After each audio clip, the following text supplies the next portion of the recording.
Chip wars heating up. The U.S. revealing new rules to curb Beijing's chip access. That's expanding on the CHIPS Act passed last year. But not all parties are convinced. South Korea noting the rules won't force companies to close their China facilities. Beijing taking matters into its own hands, with officials unveiling their own set of rules. And one company finding ways to play both sides. Welcome to China in Focus. I'm Tiffany Meyer. Chip wars between the U.S. and China continue. Semiconductors or microchips are what power our modern way of life, from our phones to computers to OpenAI's ChatGPT. And the U.S. is making sure China doesn't get a leg up. The Commerce Department on Tuesday proposing new rules to limit the amount of chips ending up in the hands of adversarial countries like China. That's following the CHIPS Act passed last August that put aside $52 billion to advance America's chip capacity, from research and development to manufacturing. The new rule includes a $100,000 spending cap on advanced capacities in China. That's part of Washington's goals to thwart Beijing's ambitions. Meanwhile, Beijing is taking matters into its own hands. That's by giving subsidies and state-backed research to hand-picked firms like SMIC, Huawei, and Hua Hong Semiconductor. Well, some companies are trying to make the best of both worlds. U.S. chipmaker NVIDIA is tweaking its flagship product so that it can be exported to China. U.S. regulators last year pushed new rules that would bar NVIDIA from selling its two most advanced chips, the H100 and A100, to China. That's over national security concerns. Those chips are needed for AI development, such as OpenAI's ChatGPT and more. NVIDIA's answer is the A800, which doesn't have the same capabilities as the flagship ones, but allows the chips to be sold legally to China. But not all parties are convinced. South Korea saying the new U.S. rules will not force companies to shut down their China factories. That's because the world's largest and second largest memory chip makers, both based in South Korea, have chip production facilities in China. While the new rules will limit chip growth in China by 5% for funding recipients, it does not restrict investment in technology upgrades or equipment replacement. That's according to South Korea's trade ministry. This comes as both companies invest in the U.S., building plants worth billions of dollars. That's looking for U.S. funding under the CHIPS Act. Ukraine taking yet another strike from Russia, this time right after Xi Jinping put out what Beijing calls his peace proposal. NTD's Sam Wang has the latest. On Wednesday, Russian missiles hit a residential block in a Ukrainian city, killing and injuring civilians. Footage shows charter apartment buildings in ruins, with smokes and flames billowing over the shattered windows. Firefighters rushed onto the scene, evacuating injured civilians from the rubble. Russia also launched a swarm of drones into Ukraine overnight, killing at least 4 people near Kyiv in a display of force. Both attacks deployed shortly after Chinese leader Xi Jinping introduced his so-called ceasefire proposal for Russia and Ukraine. Despite Beijing's attempt to frame itself as a peace broker, the West sees Xi's visit to Moscow as a boost for Putin's war.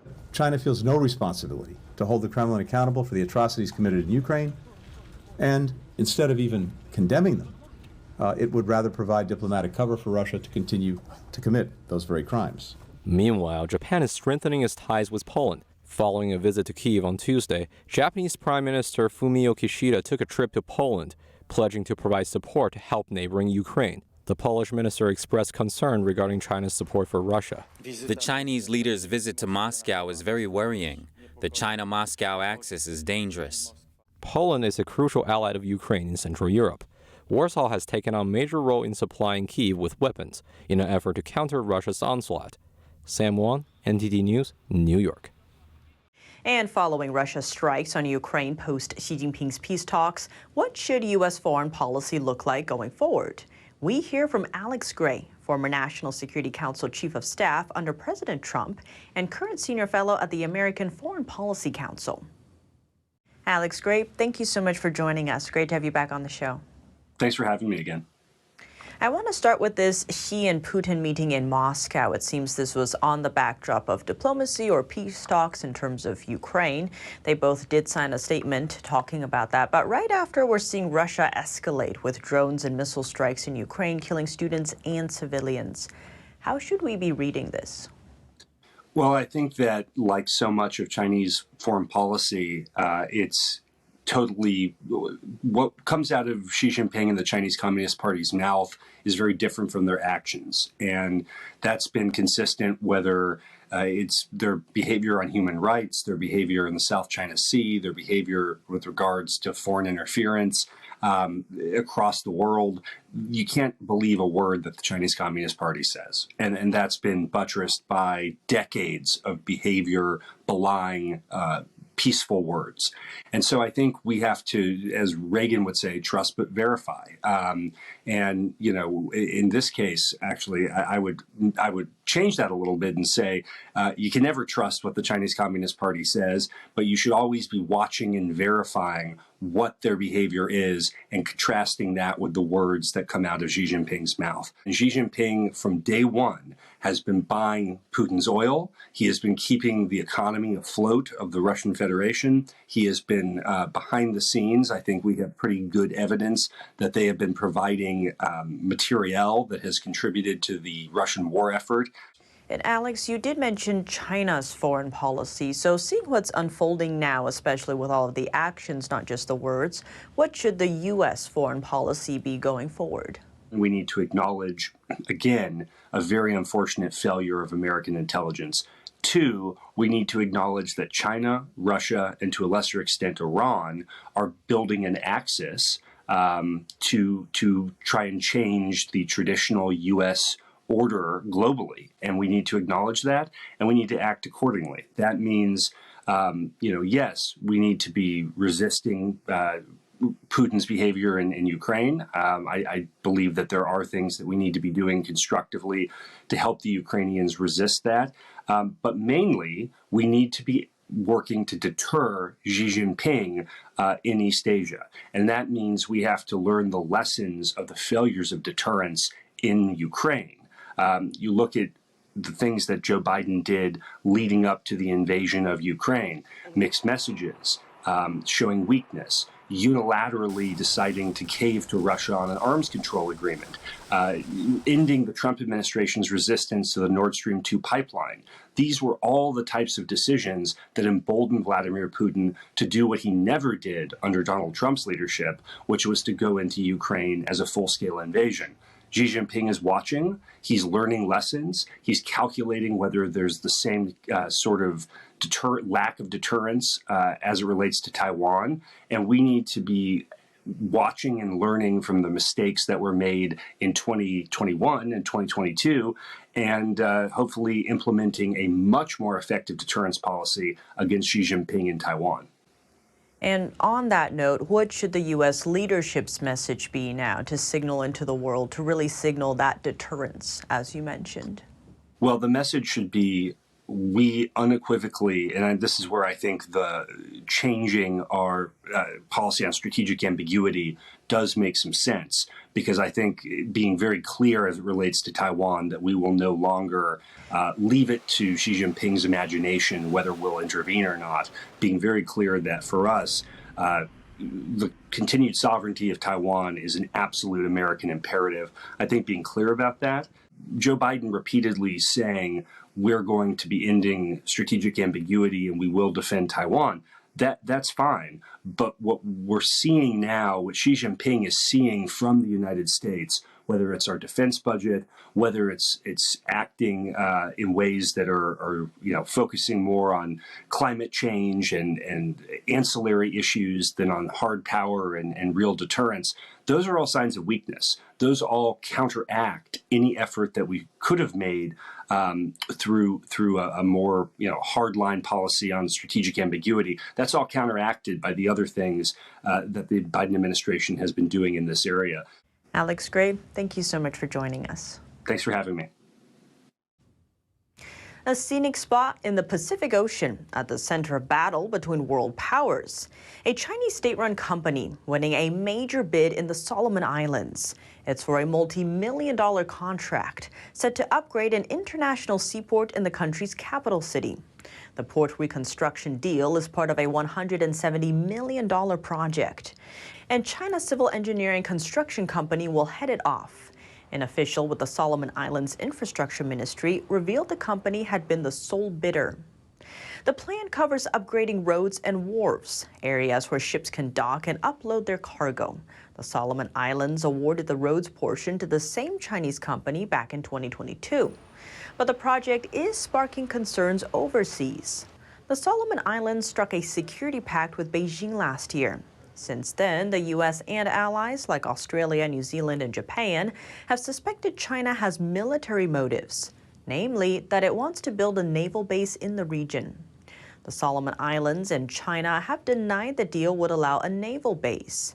But why does the island nation hold so much strategic importance? During World War II, islands in the area played a major role between the Allies and Axis powers.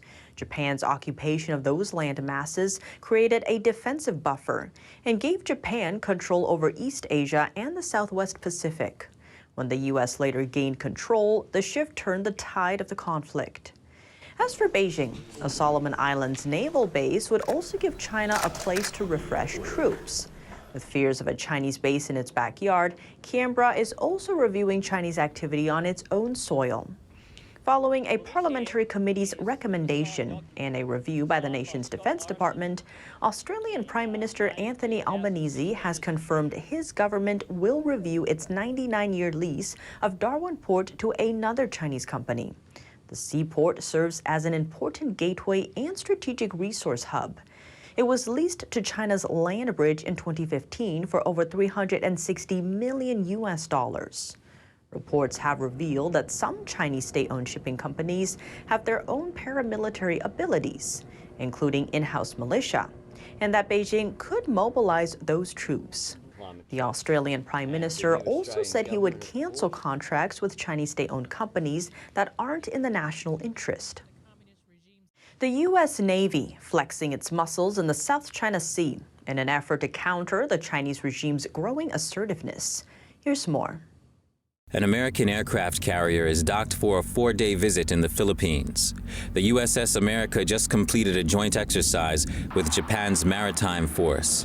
After passing through the South China Sea en route to the Philippines, Chinese vessels were spotted, but no conflicts broke out. The two countries are currently locked in a territorial dispute over islands in the oil-rich sea. China considers almost all of the South China Sea as its own. That claim ruled invalid by an international court. Back to the U.S. assault carrier. The ship can accommodate more than 3,000 troops. Captain Shockey Snyder described the visit as part of a normal spring patrol the ship conducts each year. He also spoke about it serving a greater purpose. Any Navy, any of the U.S. naval ships are free to operate anywhere in international waters, and we do that so the waters can remain free for all countries to use. It's the first time the vessel has docked in the Philippines to rest and recuperate. It's scheduled to depart on Thursday. The Philippines is an important U.S. ally in the region. Washington has access to 9 military bases scattered across the Philippines. The nation's president recently welcoming a U.S. presence at 4 of them. One of those bases is located in a province facing the South China Sea. Unrestricted warfare. This is how some experts define the West's battle with the Chinese Communist regime. They say it goes beyond conventional war. Electromagnetic pulse weapons, or EMPs, are nuclear bomb-related arms. China has them at the ready, and they're capable of throwing America's electrical system into jeopardy. NTD's Sam Wang brings us more. Unlike other nuclear weapons, EMPs don't cause physical harm, at least not right away. But if one single nuclear bomb detonates above the atmosphere, hundreds of miles above ground, the electromagnetic pulse that blast would generate could disable all power grids along the eastern seaboard. Now, if there was ever an attack on mainland United States, 2 to 3 small EMP weapons, if detonated, could basically shut down the United States electrical grid for months, even years. In an interview with NTD's Don Ma, EMP expert William Fortune explained that around 90% of the U.S. population would vanish in the first year, following the destruction of the nation's power infrastructure. Where would you get your water a day from now? Where would you get your food a week from now? If I'm on medication, I have a mild heart arrhythmia, where would I get that medication? All of these things together add up to disaster. For years, China has seen EMP weapons as a crucial component of its military development. Here's what Fortune said when asked if China is capable of initiating such an attack. Now, does China have the capability to do this to the U.S. for EMP Oh my attack? gosh, yes. China has been aggressively researching this. A lot of reports on this. And on top of that, according to a former U.S. Air Force Security Forces officer, Washington has no countermeasure in place for a potential EMP attack from Beijing. If true, that makes the U.S. highly vulnerable if Beijing were to launch an attack. For personal electronic devices, proper shielding can prevent them from getting disabled by an EMP attack. Sam Won, NTD News, New York. That's all for today's China in Focus on YouTube. We're now sharing a shortened version of our program here after being demonetized for 2 years. Here's what's coming up in our second half. A look at Beijing's infiltration in the U.S. But what exactly is the Chinese Communist Party targeting? We spoke to investigative journalist at the Daily Caller, Philip Lenzicki, for details. They engage in what we call elite capture, going after influential individuals of other nations or relevant organizations. The full episode is available on our partner platform, EMPAttack TV. To sign up, click the link down below. Thanks for watching China in Focus. I'm Tiffany Meyer. See you tomorrow.